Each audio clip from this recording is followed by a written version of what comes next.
This is again a clarification of something that I've mentioned before already more than once. I am going to have to think carefully about where to draw the line in terms of originality and which terms I am willing to use, which expressions I want to create from scratch, and which ones do I find usable and, let's say, generic enough to be truly comfortable with them appearing in a supposedly fictional different world. Things like our religions and anything directly based or even just remotely connected to them, be it religions or mythology, stories based or borrowing themes from Greek, Roman, Norse, Egyptian mythology, or any other, are a no go as long as I can help it, as long as I can consciously fight against it, which will definitely be nigh impossible considering how tightly interwoven are these themes into every single story that I've ever encountered, and I can barely remember my own breakfast or name, much less every single book and game and movie that I've ever encountered.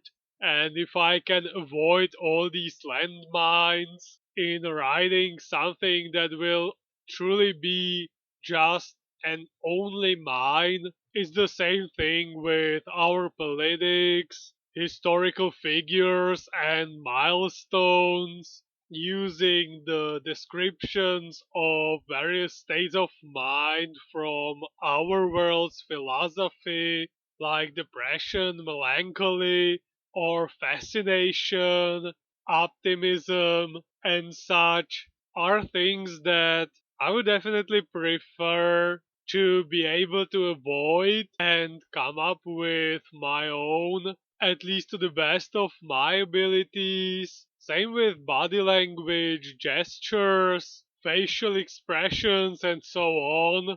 A constant struggle that I will have to engage in, one that I do think is worth it for me and for how much I'm able to believe that the story is actually happening in a different world, in a different universe, with its own rules, its own historical development, to an extent, its own biology and laws. It will definitely force me to become more knowledgeable, otherwise, I will simply fail and unknowingly, unconsciously use something that is just so native, so innate to our world that it would make no sense for it to appear in a different one that is supposedly not in any way connected to ours. But that is definitely something that I'm in a sore need of, so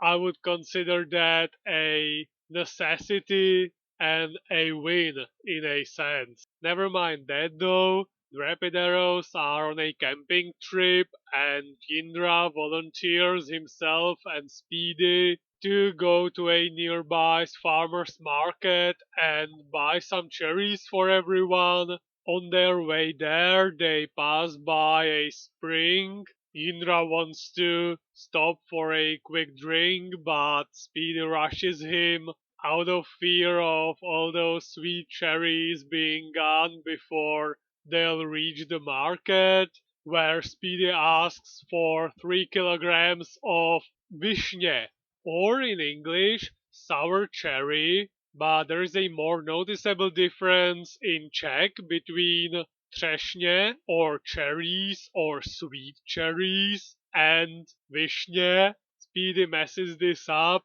asks for the sour ones, but the kind farmer informs him of this particular distinction and that he is selling sweet cherries. Yindra buys another half a kilogram for himself to eat them on the road. Since they are quite delicious, he is done with them before they even reach the spring. And when they do, he finally goes for that postponed ring. And even though Speedy asks in a doubtful manner if it's a good idea to drink after eating so many cherries, they move on and they barely reach the campsite before Indra starts feeling unwell, definitely not interested in any more cherries, and goes to lie down, hoping that it'll pass. Meanwhile, the rest of the club is celebrating the arrival of the cherries, and while Mirek divides them up, Yarka is coming up with interesting activities involving their new snack, like who can spit the stone the furthest. But before they can truly get into it, Speedy rushes over with news of Indra being in immense pain.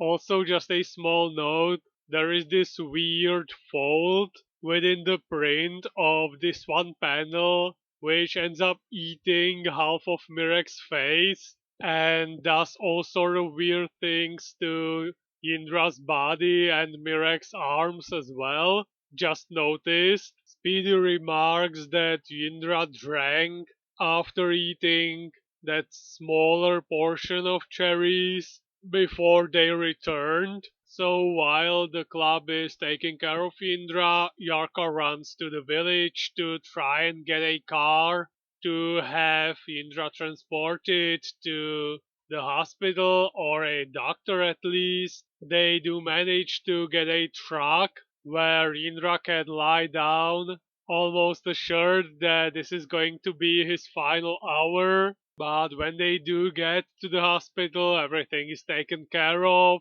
and the doctor explains to them what happens when they drink on a fruit that contains a stone and why it's not a smart thing to do. And when the Rapideros leave the hospital, Yarka notes that this is the first time they had to go from a trip straight into the hospital, with Mirek being glad that the shoot did not end up being bigger, but they'll still need to carefully explain to Indra's parents why he'll come a bit later. After this episode, Redcap is window shopping and sees some awesome wheels fully coated in rubber, which brings back nostalgic memories of one of their projects. And when proposed to the rest of the club, they decide to create a successor to their peddling car, although this one will be stronger and more durable, and most importantly, amphibious. And thus it begins. Mirek prepares a blueprint, one that Speedy reviews as something to build a washboard with, not a carriage. Then he manages to secure a crafting station in his workshop where the old man allows Speedy to build the necessary parts for their carriage after hours, and so Speedy calls the rest of the apprentices for this epochal moment and graciously allows them to help him with the forging of the parts. Considering their good behavior, they go and buy the wheels that Redcap spotted earlier, and despite the clerk trying to sell them 9 of them, Speedy stands firm, saying that they really don't need one extra wheel. That is a phrase, a saying in Czech that if you have one extra wheel, you are insane. And when they carry those wheels back to their club room, they encounter the Brotherhood, who are all curious about the purpose of these hard at work in the workshop. Speed is commanding his force of unpaid interns, hurrying them, calling them harbor bombs, and telling them that they should be grateful for the opportunity to build something glorious for the Rapid Arrows. The Brotherhood figures out that the Arrowers are building a new paddling car and they are full of determination to build one of their own. Speedy brings these news to the rest of the club when they are in the process of finishing their creation. And so when they hang up a sign calling everyone to come forward to watch the first ceremonial ride of their new pedal car called Albatross, the Brotherhood hangs up their own sign inviting everyone to their own performance that will happen 3 days earlier on the 7th, thus in their eyes triumphing over the Rapid Arrows and their carriage, assured that their rivals will be beside themselves with anger and envy. But we'll see about that in the next video. I'm going to talk a bit more about my own stories and about this awesome comic that will experience some changes from, well, technically this chapter onward. So that's for today's video.